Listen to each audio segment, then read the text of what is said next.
Assalamualaikum warahmatullahi wabarakatuh. Perkenalkan kami dari kelompok 2 ingin mempresentasikan materi tentang Applying Theory to Accounting Regulation. Bersama saya Florista Nabilah dari Akuntansi 2020 dengan NIM 2020 12 11 054. Dan teman-teman saya. Perkenalkan, saya Nawang Sekar Kirana dengan NIM 2020 12 11 039. Perkenalkan, nama saya Mita Nurhaliza dari Akuntansi 2020 dengan NIM 2020 11 12 057. Oke, next.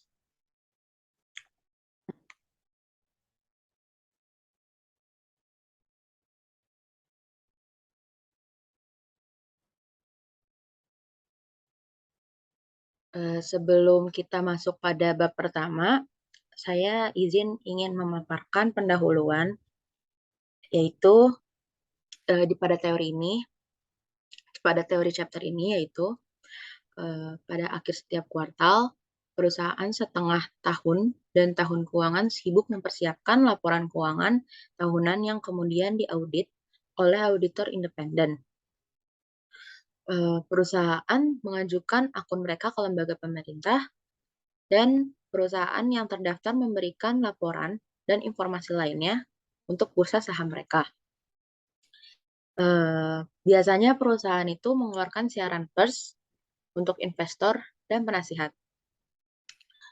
Jadi di bab ini kami akan membahas tentang teori yang relevan dengan praktik akuntansi dan audit, membahas teori pasar yang efisien dan teori keagenan untuk memahami pengaturan di mana pelaporan keuangan terjadi dan mempertimbangkan 3 teori spesifik dari regulasi yang mempertimbangkan bagaimana ketiga teori spesifik tersebut diterapkan dalam praktiknya di dunia nyata.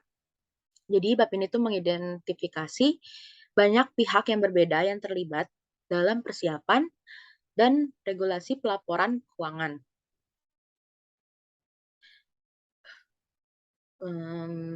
Pertimbangan kasus di mana pemerintah mengubah persyaratan pelaporan keuangan atau memperkenalkannya lebih banyak pengawasan terhadap auditor setelah kebentukan perusahaan besar. Misalnya, yang terjadi di Amerika Serikat dengan Sarbanes-Oxley Act pada tahun 2002. Itu mempertimbangkan sejauh mana masing-masing dari 3 teori ini membantu dalam memahami kasus ini dan peristiwa serupa. Pada bagian ketiga, menyajikan deskripsi tentang kerangka peraturan dan mendiskusikan unsur-unsur yang mungkin terdiri dari praforma atau contoh kerangka kerja. Unsur-unsur yang dipertimbangkan antara lain itu persyaratan hukum, ada persyaratan hukum, lalu perusahaan pemerintahan, lalu auditor dan pengawasan, serta lembaga penegak independen. Menjelajahi bagaimana elemen-elemen ini mempengaruhi output dari proses pelaporan keuangan, yaitu laporan keuangan menjelaskan proses penetapan standar internasional. Standar akuntansi dapat dilihat sebagai bagian penting dari kerangka peraturan, karena mereka mempengaruhi perilaku penyusun dan auditor.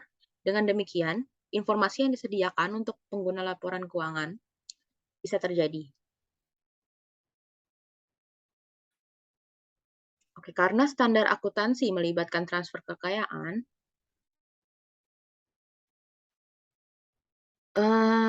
banyak pihak yang khawatir tentang konten mereka dan telah terlibat dalam formulasi mereka. Dalam beberapa tahun terakhir, pengaturan standar telah pindah ke arena internasional, dengan standar dikembangkan oleh Dewan Standar Akuntansi Internasional atau International Accounting Standard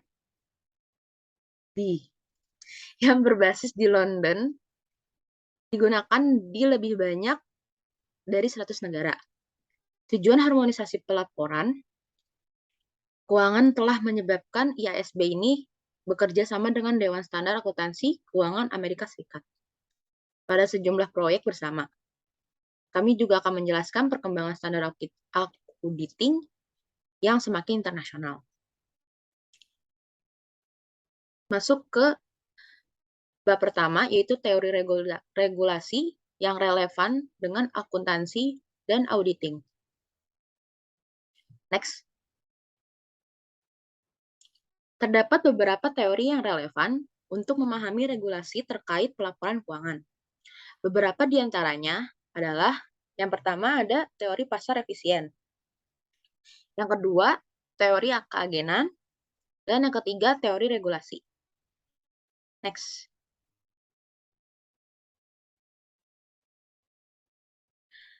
Teori pasar efisien. Teori ini berpendapat bahwa pasar mencapai fungsi terbaiknya tanpa campur tangan pemerintah dan efisiensi maksimum akan didapatkan dengan membiarkan penawaran atau supply dan permintaan atau demand mendikte perilaku pasar. Jadi meningkatnya pasar modal internasional memberikan pengaruh secara luas terhadap arus informasi data dan modal. Jadi bagaimanapun juga, pemerintah tuh harus turut ikut campur, tidak hanya dalam regulasi bagaimana pasar dijalankan, namun juga dalam ketentuan informasi. Campur tangan yang baik adalah yang bertujuan untuk mengembangkan dan mempromosikan pertumbuhan ekonomi. Akuntansi dapat dipandang sebagai industri informasi karena bisnis akuntansi menghasilkan informasi. Jadi para pendukung teori ini tuh berpendapat akuntansi itu sebagai pemerintahan informasi akuntansi oleh para pengguna dan penawaran beberapa informasi dari perusahaan dalam bentuk laporan keuangan. Oleh karena itu, harga equilibrium informasi akuntansi secara teoritis dapat diketahui oleh para pengguna. Informasi akuntansi tidak dapat disamakan dengan produk lain, karena sifatnya itu berupa barang publik. Meskipun informasi tersebut dapat dijual kepada orang-orang tertentu, tidak mudah membatasi orang lain untuk yang tidak membayar untuk mengkonsumsi informasi tersebut. Jadi fenomena ini disebut sebagai free rider problem, yaitu penyedia informasi akan meminimalkan produksinya karena tidak seluruh pengguna akan menanggung biaya atas produksi informasi tersebut. Hanya intervensi dalam bentuk regulasi yang dapat mendesak perusahaan untuk memberikan informasi yang dibutuhkan agar memenuhi permintaan dan menjamin pasar modal yang efektif. Next.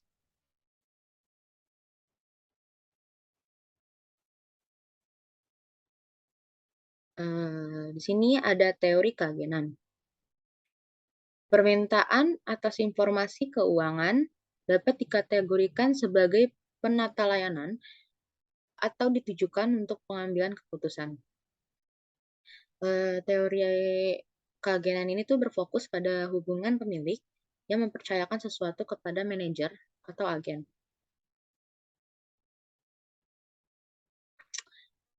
Hubungan agensi ini muncul ketika satu orang atau lebih memperkerjakan orang lain atau agen untuk memberikan suatu jasa dan kemudian mendelegasikan wewenang pengambilan keputusan kepada agen tersebut. Hubungan antara prinsipal itu di sini satu orang atau lebih yang memperkerjakan ya. Hubungan antara prinsipal dan agen ini dapat mengarah pada kondisi ketidakseimbangan informasi, yaitu atau asymmetrical information. Karena agen berada pada posisi yang memiliki informasi yang lebih banyak tentang perusahaan dibandingkan dengan prinsipal. Dengan asumsi bahwa individu-individu bertindak untuk memaksimalkan kepentingan diri sendiri. Maka dengan informasi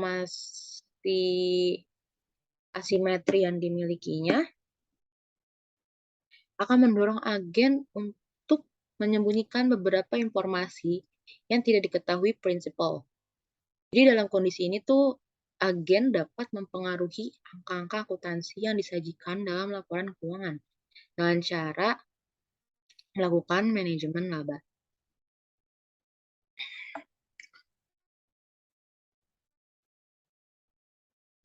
Teori keagenan memberikan framework untuk mempelajari masalah kontrak antara prinsipal dan agen, serta memprediksi konsekuensi ekonomis dari standar. Pendukung teori ini berpendapat bahwa kewajiban pengungkapan tidak dibutuhkan dan tidak diinginkan karena pasar dapat diandalkan untuk menghasilkan informasi yang diinginkan. Lebih jauh, mereka menyatakan bahwa kewajiban pelaporan akan menciptakan informasi yang overproductive.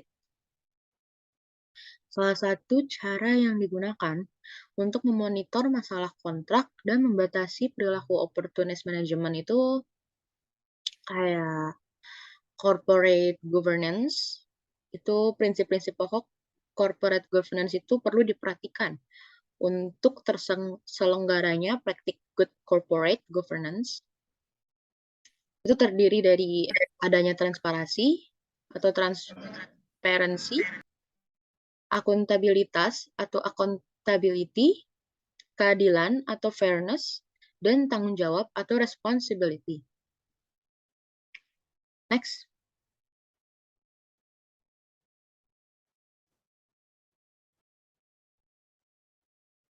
Oke, teori keagenan memberikan framework untuk mempelajari masalah kontrak antara prinsipal dan agen, serta memprediksi konsekuensi ekonomis dari standar. Pendukung teori ini berpendapat bahwa kewajiban pengungkapan tidak dibutuhkan dan tidak diinginkan, karena pasar dapat diandalkan untuk menghasilkan informasi yang diinginkan. Next. Teori regulasi. Alasan ekonomi utama pemerintah melakukan intervensi adalah terjadinya kegagalan dalam lingkup pasar. Dalam rangka teoritis, regulasi ditujukan untuk melindungi konsumen dengan memperbaiki kinerja ekonomi dibandingkan tanpa regulasi. Untuk teori ini terbagi menjadi 3, yaitu public interest theory, yang kedua regulatory capture theory, yang terakhir private interest theory. Next. Public interest theory. Alasan ekonomi utama pemerintah melakukan intervensi itu tadi kan karena kegagalan pasar. Nah, kegagalan pasar ini akan terjadi apabila yang pertama itu tidak ada persaingan. Yang kedua, hambatan untuk masuk ke industri itu besar. Yang ketiga, ketidaksempurnaan gap atau informasi antara pembeli dan penjual. Yang keempat, kepentingan konsumen yang diinterpretasikan pada regulasi. Yang kelima, terdapat agen. Dan yang terakhir, pemerintah biasanya tidak independen dalam mengembangkan regulasi.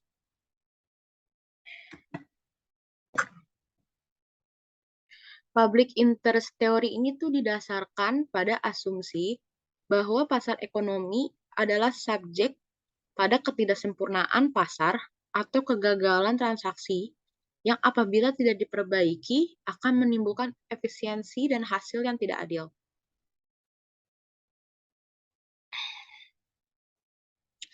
Dalam teori ini, kewenangan pusat termasuk juga badan pengawas regulator diasumsikan memiliki kepentingan terbaik di hati masyarakat. Hal tersebut merupakan hal yang terbaik digunakan untuk mengatur sehingga dapat memaksimalkan kesejahteraan sosial. Akibatnya, peraturan dianggap sebagai trade-off antara biaya regulasi dan manfaat sosial dalam bentuk operasi improved pasar. Sementara pandangan ini tuh merupakan yang ideal tentang bagaimana peraturan harus dilakukan. Namun sayangnya ada masalah dalam pelaksanaannya. Next.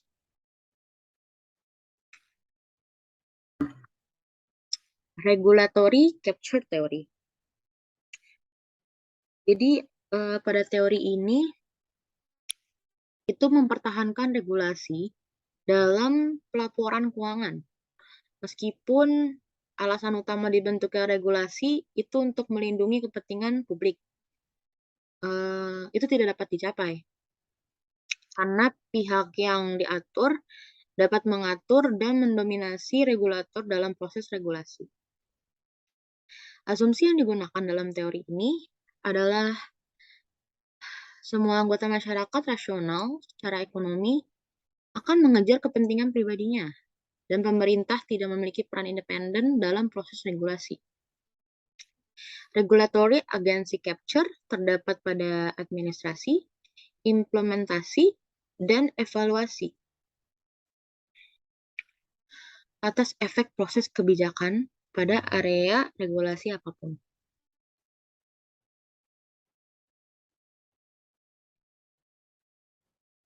Teori ini menyarankan agar badan akuntansi profesional atau badan hukum menemukan pengendalian yang memungkinkan untuk mengatur standar akuntansi yang digunakan dalam pelaporan.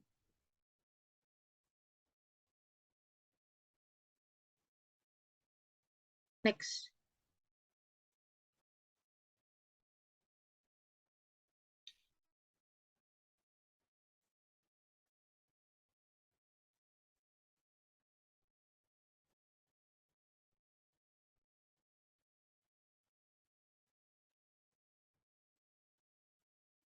Selanjutnya, ada teori private interest theory.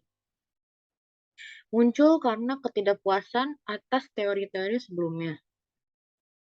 Asumsi yang digunakan dalam teori ini adalah regulasi merupakan respon pemerintah atas permintaan publik untuk memperbaiki inefisiensi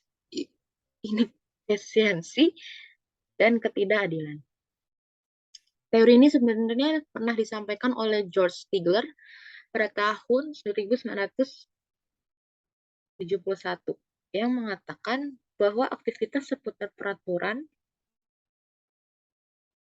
menggambarkan hubungan kekuatan politik dari kelompok berkepentingan. Kelompok berkepentingan atau eksekutif atau industri. Di sisi demand dan legislatif sebagai supply. Jadi yang demand itu tadi eksekutif atau industri kelompok berkepentingan dan legislatif itu sebagai supply. Teori regulasi diperlukan jika terjadi kegagalan. Jika informasi tidak dapat disampaikan dengan demand dan supply, teori ini berpendapat bahwa dibutuhkan regulasi atau ketentuan dalam akuntansi. Pemerintah dibutuhkan peranannya untuk mengatur ketentuan tersebut. Apa yang harus dilakukan perusahaan untuk menentukan informasi. Ketentuan ini tuh diperlukan agar seluruh pelaku, pemakai, atau penyaji mendapatkan informasi yang sama dan seimbang. Salah satu alasan munculnya teori ini itu karena ditemukannya kegagalan pada teori keagenan.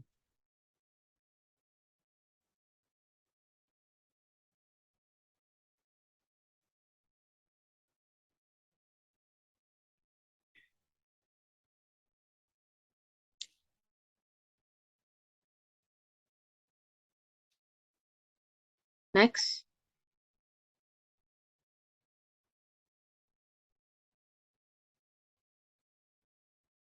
Untuk selanjutnya, materi akan dijelaskan oleh Nawang.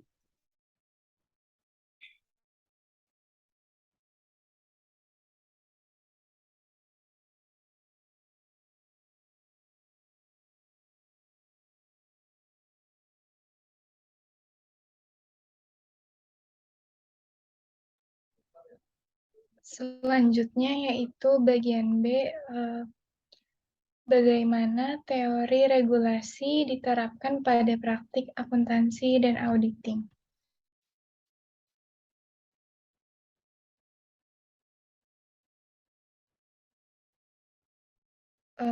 Untuk selanjutnya ini, yang pertama ada application of public interest theory, yaitu di dalam public interest theory ini, pemerintah mengeluarkan suatu regulasi sebagai respon terhadap kegagalan pasar dan public interest.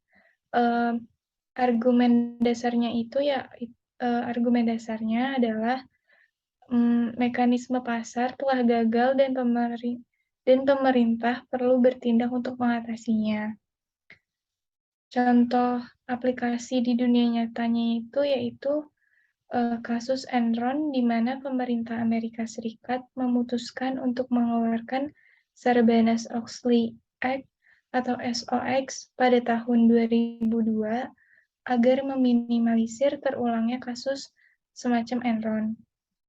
Selain itu, pemerintah Australia juga melindungi kepentingan publik dengan mendirikan Accounting Standard Review Board atau ASRB pada tahun 1984. ASRB ini mengintervensi dalam standar akuntansi karena sudah terlalu banyak perusahaan yang jatuh karena pelanggaran dalam pembuatan laporan keuangan. Padahal auditor sudah menyatakan opini atas perusahaan tersebut benar dan wajar. Kolapsnya perusahaan ini dapat dipandang mengindikasikan ada permasalahan yang serius dalam perusahaan. Terdapat asymmetric information antara perusahaan dan pengguna laporan keuangan yang tidak tahu informasi sebenarnya yang mereka terima. Setelah adanya campur tangan pemerintah, investor sebagai public interest dilindungi dengan adanya standar-standar yang harus dipenuhi perusahaan dalam membuat laporan keuangan. Malah dengan adanya pilihan laporan keuangan untuk diaudit, tidak hanya investor saja yang diuntungkan, tetapi juga para internal perusahaan. Mereka dapat meminimalkan resiko informasi mengenai perusahaannya sehingga bank mau meminjamkan hutang dengan bunga yang lebih rendah dan dengan syarat-syarat yang lebih mudah. Selanjutnya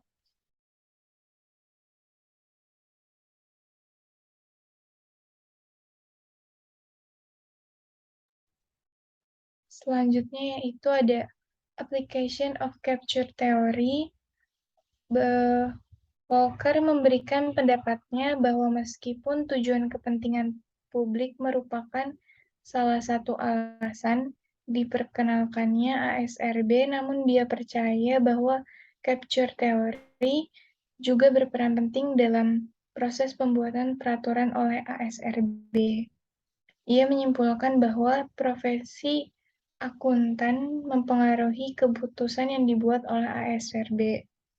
Hal ini terlihat karena ASRB mengadakan merger dengan AARF atau Australian Accounting Research Foundation, dan setelah merger ini, 22 dari 23 standar yang dikeluarkan oleh ASRB datang dari profesi akuntan. Padahal ASRB bebas menerima masukan standar dari sumber manapun. Menurut Walker, ASRB gagal dalam mendirikan fungsinya sebagai pembuat standar laporan keuangan yang netral dan tidak bias.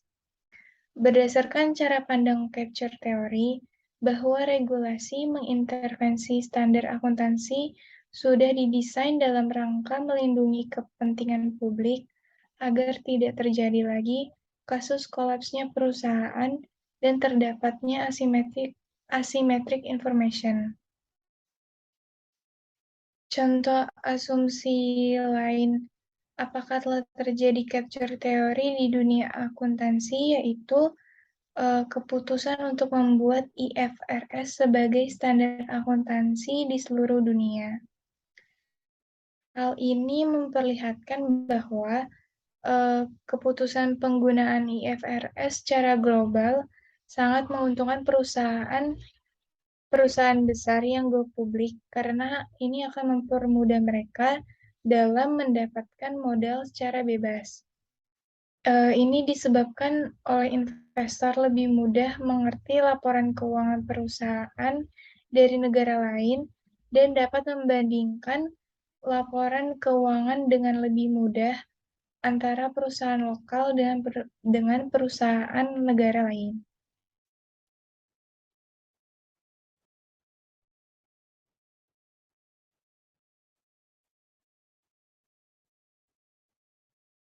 Untuk selanjutnya yaitu application of private interest theory. Teori private interest ini memberikan pendekatan lain dalam memahami perilaku suatu pihak dengan insentif untuk mempengaruhi regulasi pelaporan keuangan. Rahman berusaha untuk menerapkan teori kepentingan pribadi dari Stigler, Posner, dan Peltzman ke pembentukan ASRB tersebut.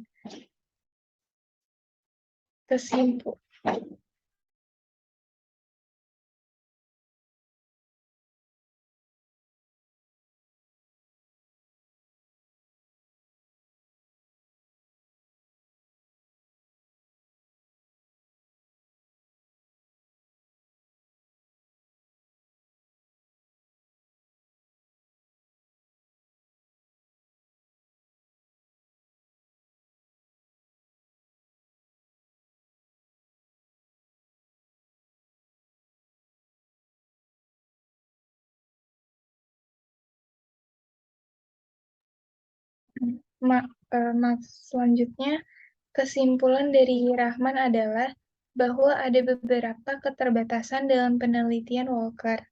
Dia menegaskan bahwa peninjauan secara sistematis terhadap organisasi dan fungsi dewan menunjukkan bahwa dewan tergantung pada dan rentan terhadap pengaruh dari beberapa kelompok kepentingan.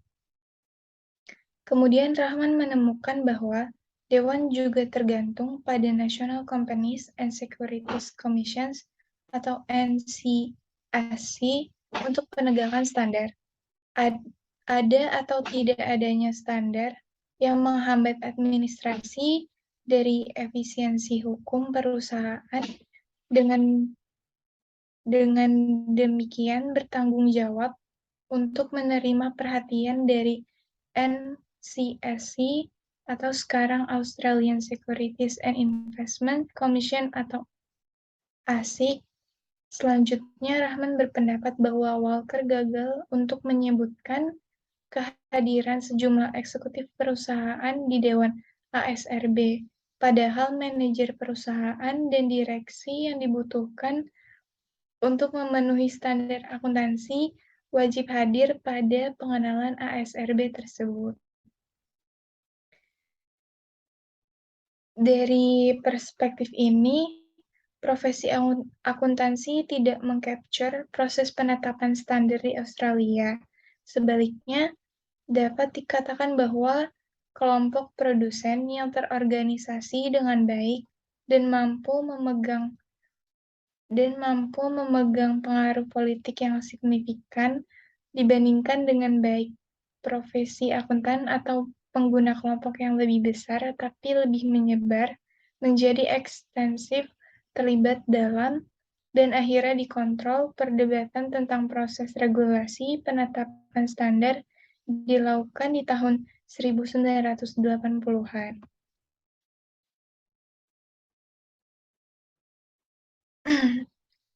Keterbatasan teori regulasi ini adalah mereka tidak saling eksklusif, yaitu peristiwa yang dijelaskan oleh salah satu teori dapat dijelaskan sama baiknya dengan teori lainnya.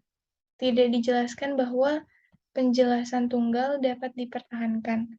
Sebagai contoh dalam kaitannya dengan Undang-Undang Sarbanes-Oxley, dapat dikatakan bahwa pemerintah AS terpaksa mengambil tindakan setelah runtuhnya Enron untuk menunjukkan bahwa pemerintah tanggap dan serius mengenai kecukupan tata kelola perusahaan, pengawasan pelaporan keuangan, dan audit. Dengan demikian, teori interest private mungkin berlaku juga untuk menjelaskan kejadian yang diamati. Peninjauan secara sistematis terhadap organisasi dan fungsi dewan menunjukkan bahwa dewan tergantung pada dan rentan terhadap pengaruh dari beberapa kelompok kepentingan. Kemudian teori interest private ini memiliki banyak pendukung karena mengakui dasar kepentingan dari pihak-pihak yang terlibat dalam regulasi. Hal ini juga sesuai dengan pandangan bahwa penetapan standar adalah proses politik. Untuk selanjutnya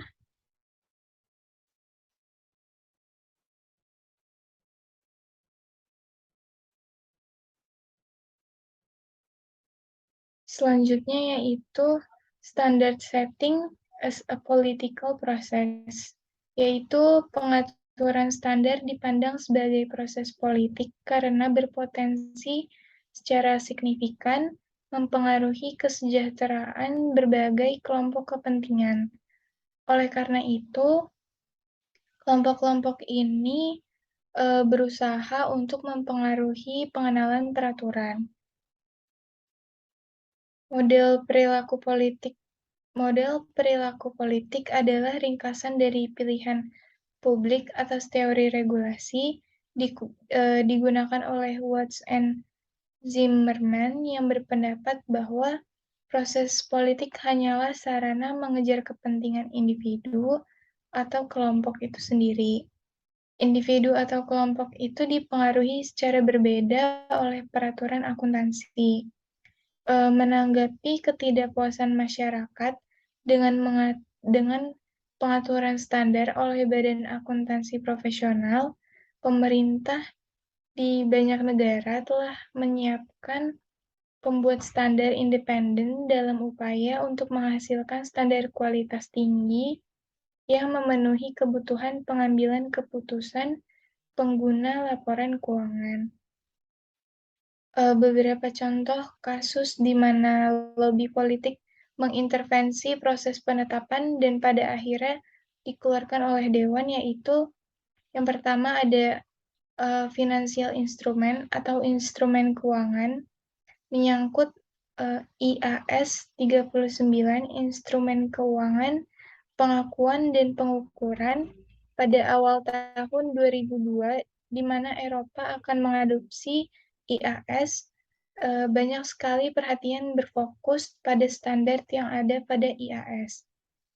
Perusahaan yang tercatat pada bursa di Eropa sebelumnya yang menggunakan standar nasional mereka sekarang mensyaratkan penggunaan IAS untuk pelaporan keuangan konsolidasi.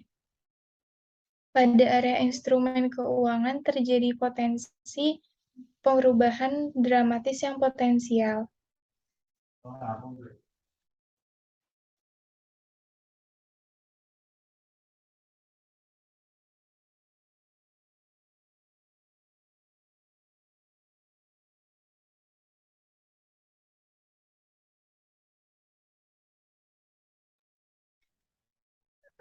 Secara umum perusahaan menggunakan historical cost untuk instrumen keuangan yang ditunjukkan dari amortisasi biaya dan pemasukan keuntungan pada laporan keuangan hanya pada realisasi. Kemudian yang kedua ada kasus intangible asset, yaitu pada saat Australia mengadopsi IAS, di mana di dalamnya terdapat IAS 38 yaitu intangible asset, berkembang beberapa metode untuk menilai intangible asset dan perusahaan di Australia menggunakan metode yang bervariasi. Contohnya, internal intangible asset tidak dapat diakui dan intangible asset tidak dapat direvaluasi tanpa adanya suatu pasar yang aktif. Perusahaan-perusahaan di Australia bersama Federasi Akuntan mereka dan pemerintah mencoba untuk meminta keringanan dari standar ini namun ditolak oleh IAS. Selanjutnya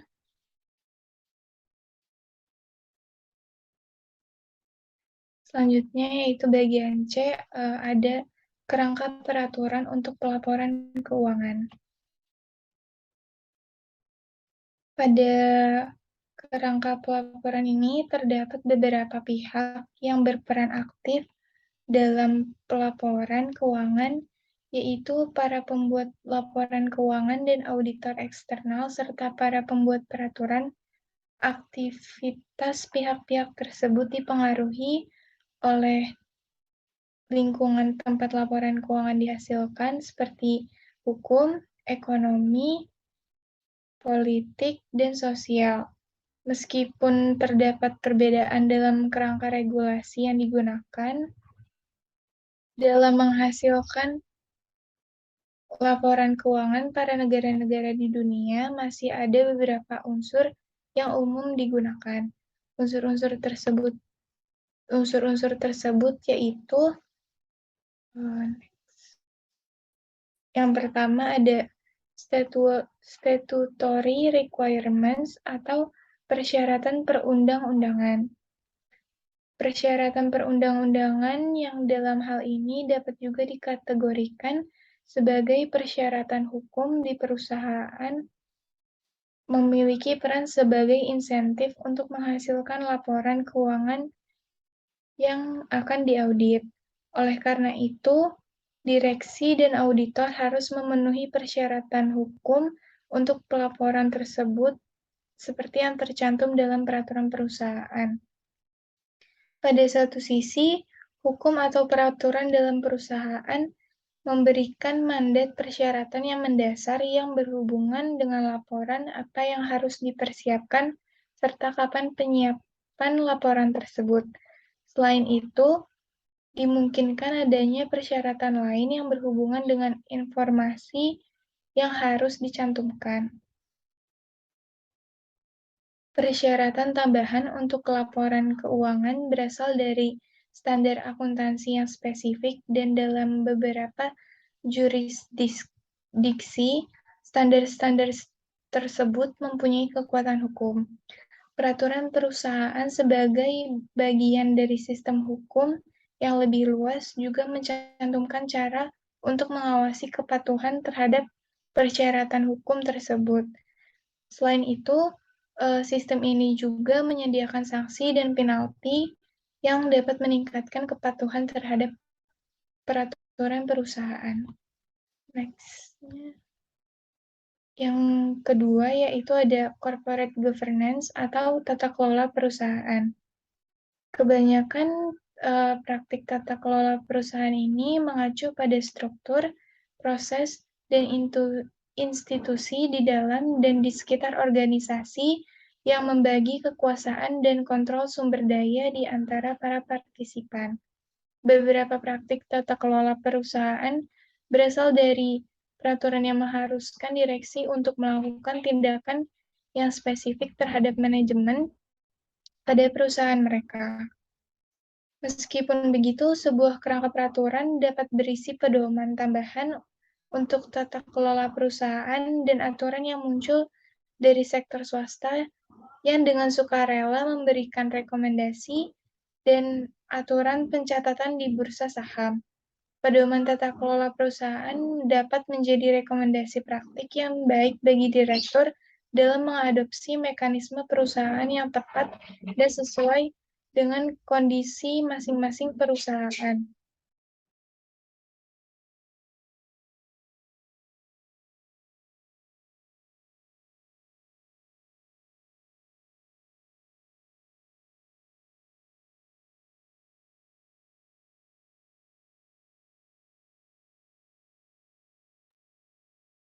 Selanjutnya,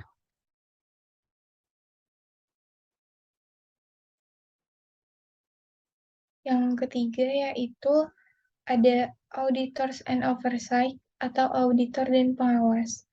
Dalam banyak negara, auditor memiliki peran penting dalam menjamin kualitas informasi yang terkandung dalam laporan keuangan perusahaan. Kualifikasi tertentu, pengalaman, serta memiliki izin untuk melakukan audit merupakan persyaratan dasar yang dibutuhkan oleh seorang auditor. Selain itu, auditor harus memiliki komitmen terhadap kode etik dan harus rela menanggung sanksi apabila melanggar peraturan. Kebanyakan bentuk dari peraturan tersebut itu adalah self-imposed karena seorang profesional setuju mengikuti keseluruhan peraturan untuk menjaga keistimewaan posisi dan melindungi hak mereka untuk melakukan praktik sebagai seorang profesional. Self-regulation dalam profesi audit telah diamati secara luas, tapi terdapat beberapa contoh terkemuka yang pembuatan aturan tersebut menjadi tanggung jawab pemerintah. Lingkup tanggung jawab untuk pengawasan auditor melalui badan hukum yang menyediakan regulasi dirasa lebih independen dibandingkan dengan melakukan self-regulation. Pilihan melalui peraturan hukum dibandingkan self-regulation dapat mencerminkan perbedaan ekonomi atau politik dalam mengelola pasar modal. Selanjutnya, yang terakhir ada Independent Enforcement Bodies atau badan pelaksana independen, yaitu bagian dari keseluruhan sistem dalam melaksanakan persyaratan pelaporan keuangan. Badan pelaksana independen berperan meningkatkan kepatuhan terhadap peraturan tentang pelaporan keuangan sebagaimana yang terdapat dalam hukum dan standar akuntansi. Badan pelaksana independen merupakan perpanjangan dari pengajuan pengawasan yang merupakan dasar dari kerangka peraturan. Pendirian badan pelaksana independen berkaitan dengan adopsi IFRS tahun 2005 karena dibutuhkan pengaplikasian IFRS secara komprehensif dan konsisten untuk mencapai tujuan dari adopsi IFRS tersebut. Next. Selanjutnya akan dibacakan oleh Mita Nurhaliza.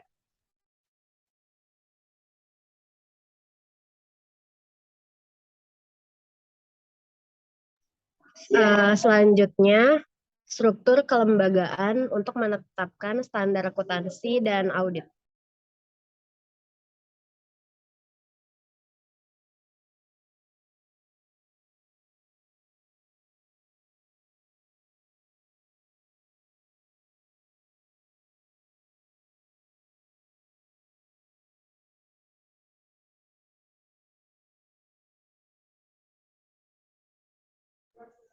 Mengenai kerangka peraturan pelaporan keuangan atau regulatory framework for financial reporting, kita mengetahui bahwa syarat pelaporan keuangan secara umum diturunkan dari undang-undang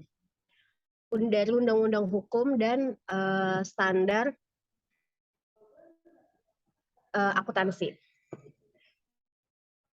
Pada bagian ini akan dijelaskan mengenai perkembangan dari badan pembuat standar internasional atau International Standard Setting Body dan proses pembentukan standar akuntansi dan audit internasional atau proses of setting international accounting and auditing standard.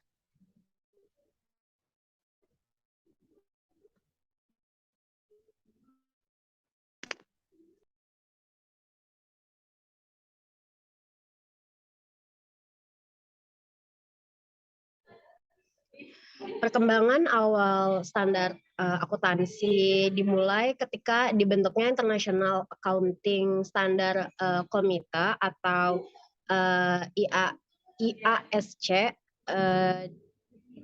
di London pada tahun 1973.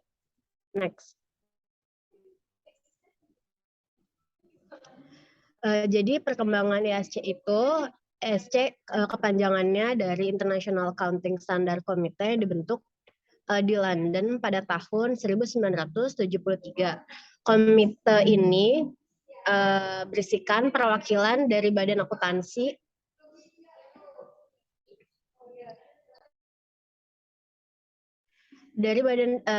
profesional dari 9 negara, yaitu Australia, Kanada, Prancis, Jepang, Meksiko, Belanda, Inggris, Irlandia, Amerika Serikat, dan Jerman Barat.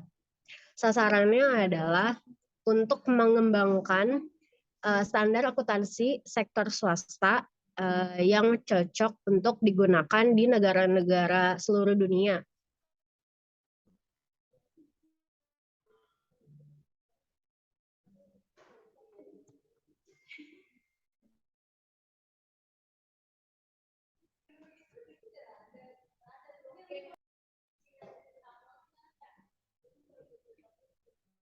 Sebelum tahun 2005, International Accounting Standard atau IAS berpengaruh di banyak negara.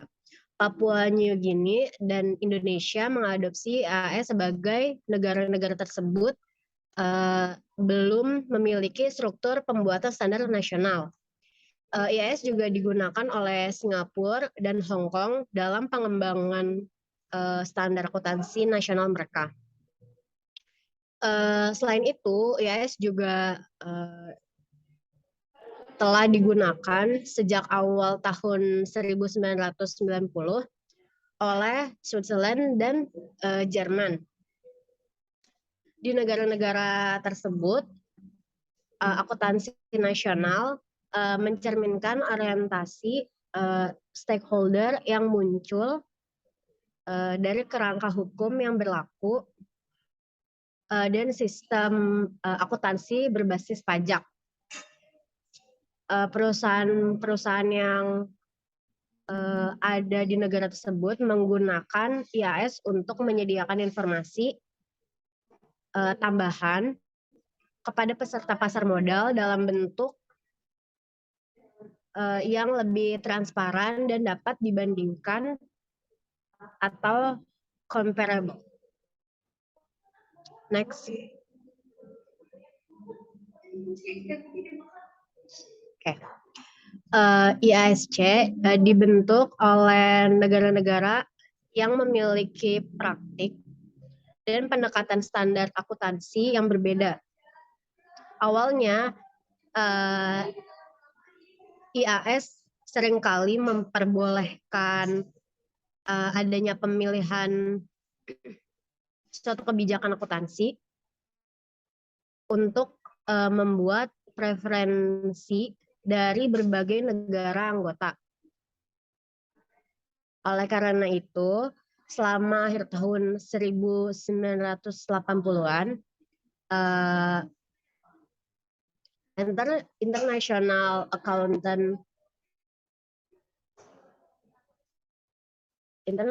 Accountant Standard Committee mulai mengerjakan improvement project untuk meningkatkan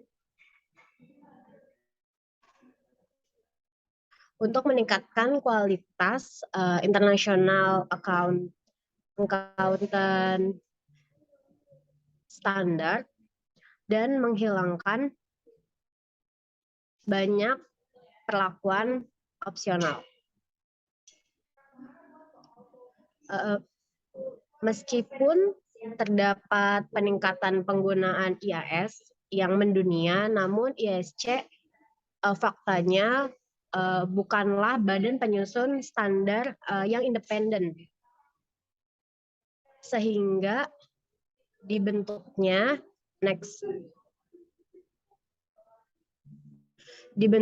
International Accounting Standard Board atau IASB.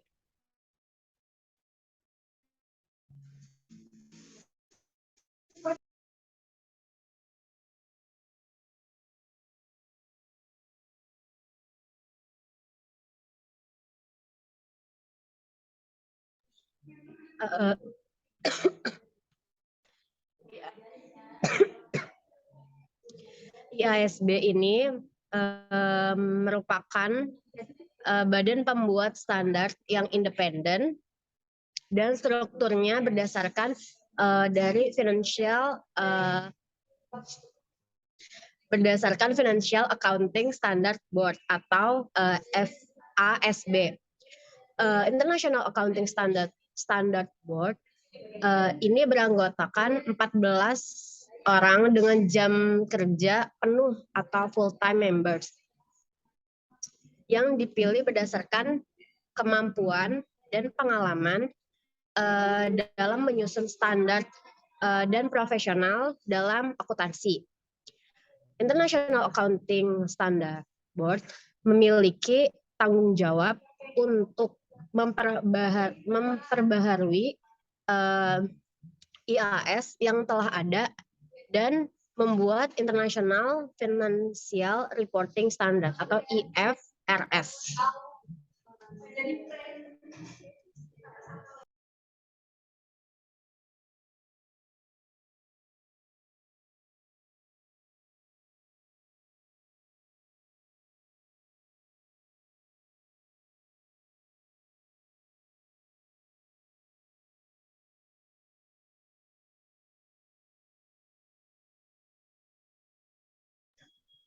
Next. Ya, jadi International Accounting Standard Board itu bertanggung jawab untuk memperbaharui International Accounting Standard yang telah ada dan membuat International Financial Reporting yaitu IFRS yang dikenal pada zaman ini.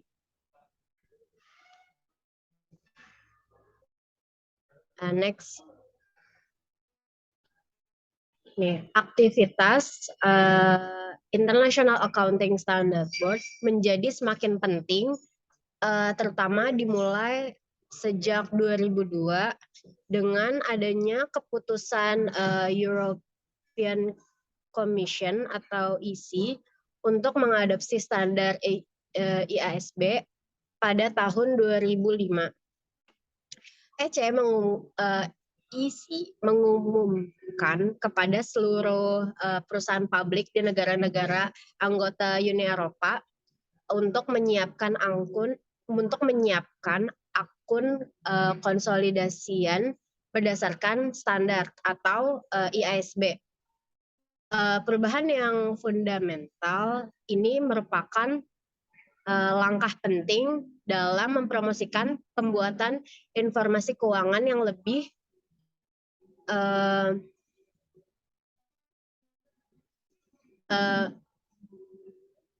transparan dan dapat dibandingkan dari seluruh perusahaan Eropa yang terdaftar.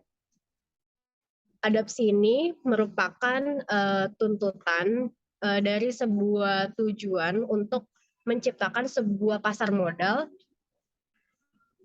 terpadu di Eropa.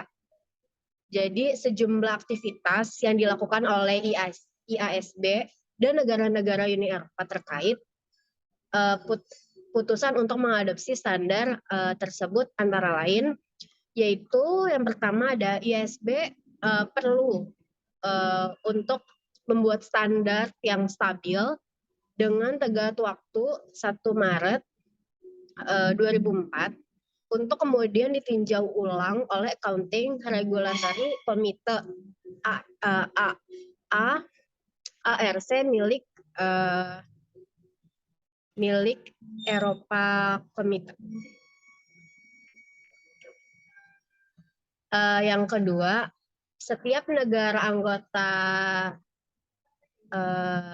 Eropa harus menyiapkan diri untuk mengadopsi standar internasional dengan mempertimbangkan bagaimana pelaporan menurut IFRS akan diintegrasikan dengan standar pelaporan keuangan nasional tiap negaranya. Selanjutnya ada profesi akuntan, meliputi auditor eksternal dan akuntan publik harus bersiap menghadapi adopsi dan penggunaan IFRS. Caranya dengan pelatihan-pelatihan teknis untuk dapat menyerap standar. Perusahaan juga harus mempersiapkan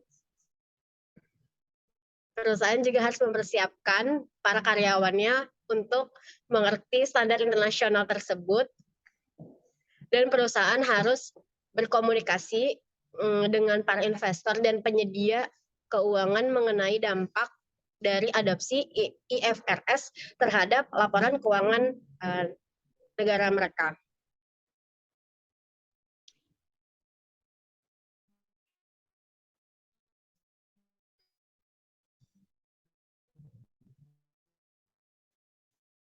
Next. Selanjutnya ada program konvergensi IASB dan FASB.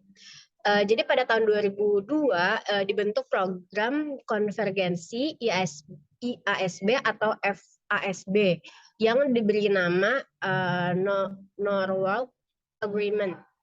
Program konvergensi tersebut mengharuskan FASB dan IASB untuk mengidentifikasi perbedaan antar standar, untuk meninjau solusi apa saja yang tersedia dan sangat rumit. Dan untuk mengadopsi perlakuan yang lebih baik.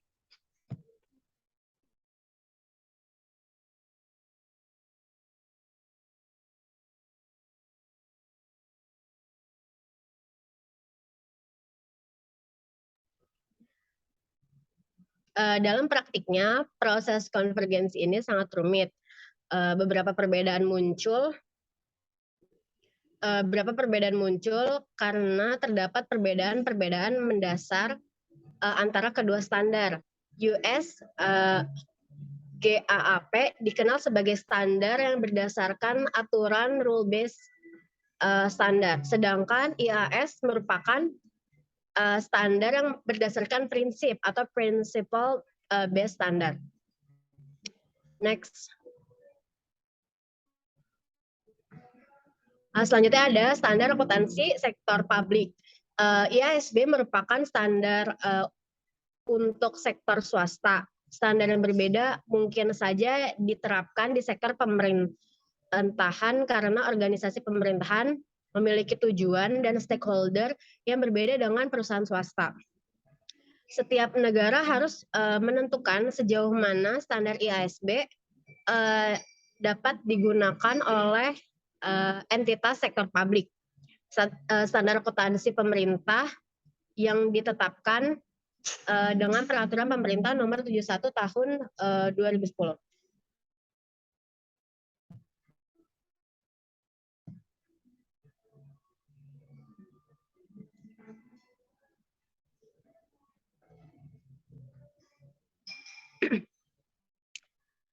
Next. Selanjutnya ada standar audit internasional. Menurut sejarahnya, audit bersifat self-regulated. Artinya, tidak ada standar internasional yang baku untuk digunakan. Jadi pada abad ke-19, Companies Act terjadi di Inggris dan mengharuskan audit dilakukan. Di Amerika Serikat atau American Institute of Accountants menetapkan standar audit untuk pertama kalinya pada tahun 1939. Skandal Enron dan perusahaan lainnya pada awal tahun 2000-an dapat dinyatakan sebagai kegagalan pasar dan tampaknya telah digunakan sebagai pembenaran untuk intervensi pemerintah dalam penyusun standar audit di Amerika Serikat dan Australia. Hal tersebut melahirkan suatu fakta yang disebut Sarbanes-Oxley Act pada tahun 2002. Jadi sejak saat itu peninjauan kembali kepada kantor audit di Amerika Serikat dilakukan oleh badan pemerintah yang disebut Public Company Accounting and Oversight Board atau PCAOB. PCAOB juga bertanggung jawab dalam menetapkan standar audit untuk perusahaan publik. Jadi International Standard Audit atau ISA dikembangkan oleh International Auditing and Assurance Standard Board atau IAASB. IASB itu beroperasi di bawah International Federation of Accountants, IFAC, dan IFAC itu kemudian membentuk Public Interest Oversight Board atau PIOB pada tahun 2005 dengan tujuan untuk meningkatkan kepercayaan pada standar yang diterbitkan oleh IAASB dan IFAC.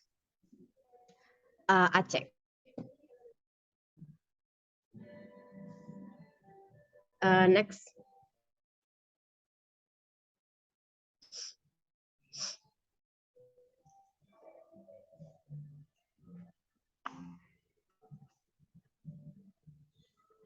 Selanjutnya, untuk kesimpulan dari bab ini, kami mempertimbangkan peraturan praktik audit dan pengembangan standar audit internasional. Jadi secara historis, audit diatur sendiri. Beberapa masyarakat akuntansi profesional didirikan pada abad ke-19 untuk mempromosikan profesi dan untuk memberikan pelatihan bagi anggota. Pembentukan masyarakat ini terjadi pada Undang-Undang Perusahaan disahkan di Inggris yang membutuhkan audit dan dengan demikian menghasilkan sumber pendapatan yang signifikan bagi akuntan. Seperti yang telah didokumentasikan Watts dan Zimmerman, ada bukti audit dalam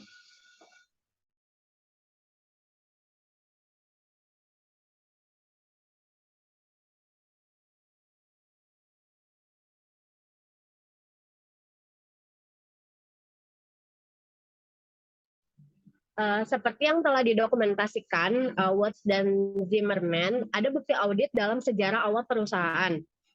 Dan pengembangan audit profesional mencerminkan pengembangan pasar modal. Jadi para penulis menyimpulkan bahwa audit dituntut untuk memenuhi kebutuhan pengguna laporan keuangan dan pihak kontraktor,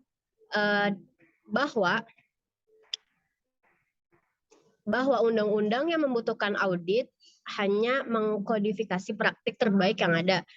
Seperti yang dibahas dalam bab 2, pengembangan teori audit awalnya mendokumentasikan proses audit dan tugas yang diharapkan dari auditor. Pengembangan teoritis yang lebih umum diikuti yang menggambarkan dan menentukan praktik audit terbaik. Praktik ini diabadikan dalam standar audit yang dikeluarkan oleh profesi di Amerika Serikat, bertanggung jawab atas standar audit pertama di tahun 1939. Di Australia,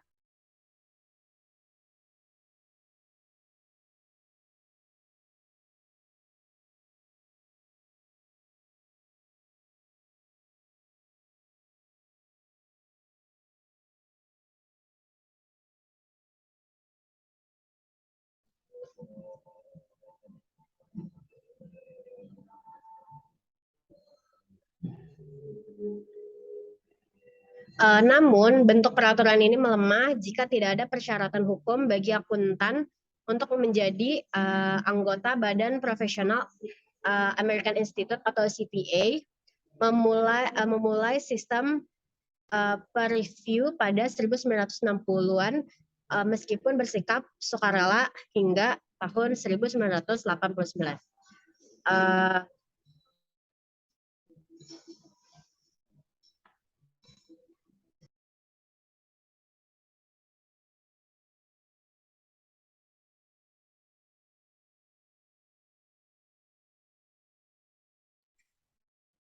Mungkin sekian dari kelompok kami.